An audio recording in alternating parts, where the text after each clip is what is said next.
welcome from the O2AI Europe 2017. I'm Christina from we.CONECT and I'm here with Geert-Jan van Nunen from Teraki.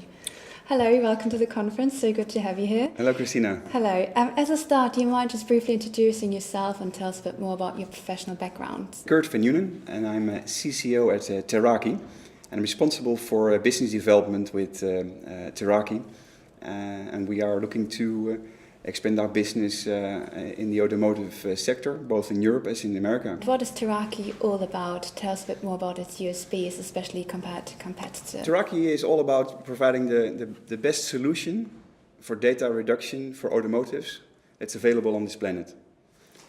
So we have developed a solution to handle the problems that come with the emerging amounts of data. So connected cars, autonomous driving, they all have one thing in common, and that they produce enormous amounts of data, and those amounts are growing. It poses a few problems, few challenges to the industry, and those are related to latency, capacity and cost of the hardware and the communication.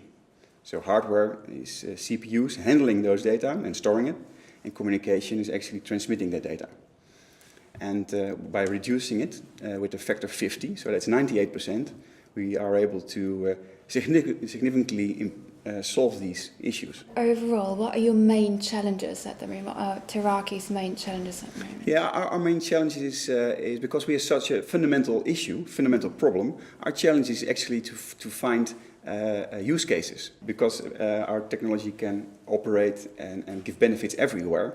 It's for us about focusing where to find the best use cases where we could add most value. And that journey is I think, at this stage of our company, a big challenge.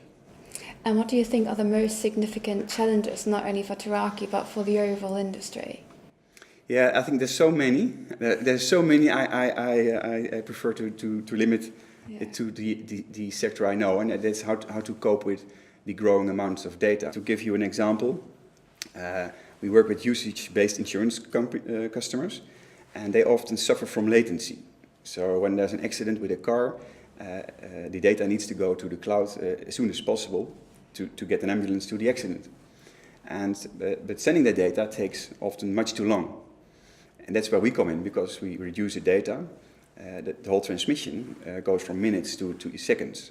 And that actually saves a lot of time in that whole value chain for the ambulance to arrive on time. And what personally really fascinates you about autonomous driving? Why did you move into that direction? Yeah, lots of things. From a company perspective, it's because that's where we see a huge problem emerging. From a personal point of view, I think it will free up so much time of people. If you would count how much time people spend in driving, and that all the time will be available for other things, that I think humanity will make a next step by having all the time available. Why are you specifically here at the conference, and what expectations do you have towards the O2AI? I'm specifically here because I think here's where the future is being crafted and built. So I compare it to these are people that are at the very first beginning of autonomous driving. So it's great to be in such an environment where everybody is trying out new technologies and sharing insights. And that gives a lot of energy and also helps you improve your own thinking. Thank you so much for sharing your insights. It's much appreciated, and I hope you enjoy the rest of the conference. You're welcome, Christina. Thank you.